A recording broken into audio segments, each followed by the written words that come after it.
Hi friends, మీరు ఎప్పుడైనా ఇలా ఎక్స్పీరియన్స్ చేశారా? నైట్ బెడ్ మీద పడుకుంటారు, బాడీ టైర్డ్గా ఉంటుంది, కానీ మైండ్ మాత్రం సడన్గా హైపర్ యాక్టివ్ అయిపోతుంది. ర్యాండమ్గా థాట్స్ స్టార్ట్ అవుతాయి. నేను కరెక్ట్ డిసిషన్ తీసుకున్నానా? ఫ్యూచర్లో ఏమవుతుంది? నాకు సక్సెస్ వస్తుందా లేదా? ఒక్క థాట్తో స్టార్ట్ అయ్యి అది ఇంకో థాట్కి లింక్ అయ్యి కొన్ని నిమిషాల్లో మీ బ్రెయిన్ ఒక ఇన్ఫినిట్ లూప్లోకి పడిపోతుంది. మీరు ఆలోచిస్తున్నారని అనుకుంటారు, కానీ నిజం ఏంటంటే మీరు ఓవర్ థింకింగ్ చేస్తున్నారు. ఓవర్ థింకింగ్ అంటే ప్రాబ్లమ్ని సాల్వ్ చేయడం కాదు, సేమ్ థాట్ని మళ్ళీ మళ్ళీ ఆలోచించడం. చీవింగ్ గమ్ లాగా టేస్ట్ ఉండదు, యూజ్ ఉండదు, కానీ ఆపలేకపోతారు. ఒక స్మాల్ ఎగ్జాంపుల్ని ఇమాజిన్ చేయండి. మీ దగ్గర ఒక ఇంటర్వ్యూ ఉందనుకోండి. నార్మల్గా మనం ఏం చేస్తాం? ప్రిపేర్ అవుతాం లేదా ప్రాక్టీస్ చేస్తాం. కానీ ఓవర్ థింకింగ్ స్టార్ట్ అయితే మన బ్రెయిన్ వర్స్ట్ కేస్ సినారియోస్ అన్నిటినీ క్రియేట్ చేస్తూ ఉంటుంది. ఫైనల్గా ఏమవుతుందంటే ప్రిపేర్ అవ్వడం పక్కన పెట్టి మీరు స్ట్రెస్లో పడిపోతారు. 0% యాక్షన్ బట్ 100% టెన్షన్. ఇది చాలా ఇంపార్టెంట్ పాయింట్.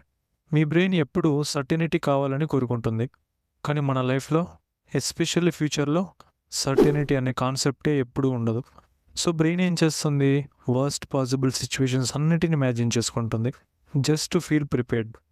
కానీ అది హెల్ప్ చేయదు, అది మనల్ని ఇంకా కన్ఫ్యూజ్ చేస్తుంది. ఓవర్ థింకింగ్లో డేంజర్ స్పాట్ ఏంటంటే మీకు రియల్ లైఫ్లో ఏమీ జరగలేదు, కానీ మీ మైండ్లో ఆల్రెడీ వర్స్ స్టోరీ కంప్లీట్ అయిపోతుంది. మీరు ఫైట్ చేయలేదు, కానీ ఆల్రెడీ ఓడిపోయిన ఫీలింగ్ వస్తుంది.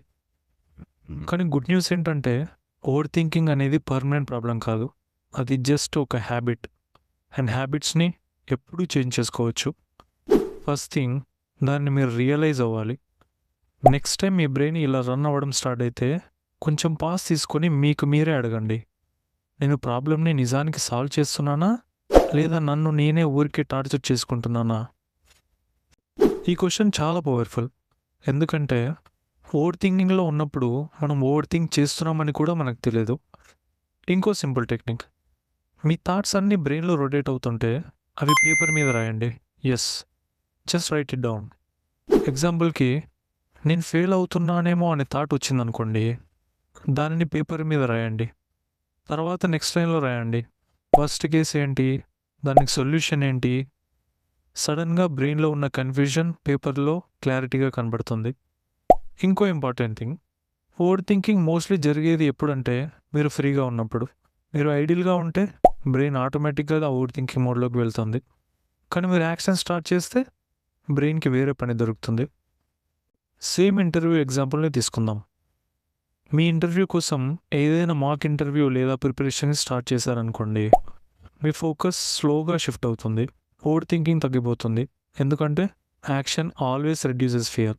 ఇంకో ఇంట్రెస్టింగ్ మెథడ్ కూడా ఉంది, మీ బ్రెయిన్ని ట్రైన్ చేయాలి. డైలీ ఒక 10 to 15 minutes time thinking time లాగా ఫిక్స్ చేసుకోండి. ఆ టైంలో మాత్రమే ఫుల్గా ఆలోచించండి. మీ వర్రీస్ అన్నీ ఆ టైంలోనే కంప్లీట్ చేసేయండి. కానీ ఆ టైం అయిపోయాక మళ్ళీ థాట్ స్టార్ట్ అయితే మీరు కాన్షియస్గా స్టాప్ చేయాలి. స్లోగా బ్రెయిన్ అర్థం చేసుకుంటుంది థింకింగ్కి ఒక టైం స్లాట్ ఉంది అని. Last and most important point, మీరు యాక్సెప్ట్ చేయాలి. మీరు అన్నిటినీ కంట్రోల్ చేయలేరు.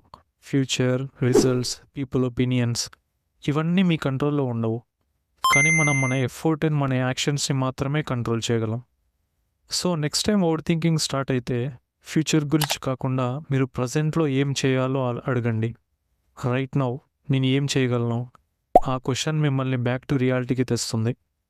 Remember this line, over thinking ప్రాబ్లమ్స్ని సాల్వ్ చేయదు, యాక్షన్స్ మాత్రమే ప్రాబ్లమ్స్ని సాల్వ్ చేస్తాయి. స్లోగా ప్రాక్టీస్ చేస్తే మీ బ్రెయిన్ కామ్ అవ్వడం స్టార్ట్ అవుతుంది, మీ క్లారిటీ పెరుగుతుంది, మీ లైఫ్లో మూమెంట్ వస్తుంది. ఈ వీడియో మీకు రిలేట్ అవుతే లైక్ అండ్ షేర్ చేయండి. ఇంకా ఇలాంటి కంటెంట్ కోసం సబ్స్క్రైబ్ చేయండి. నెక్స్ట్ వీడియోలో ఇంకో పవర్ఫుల్ టాపిక్తో కలుద్దాం. Thank you friends.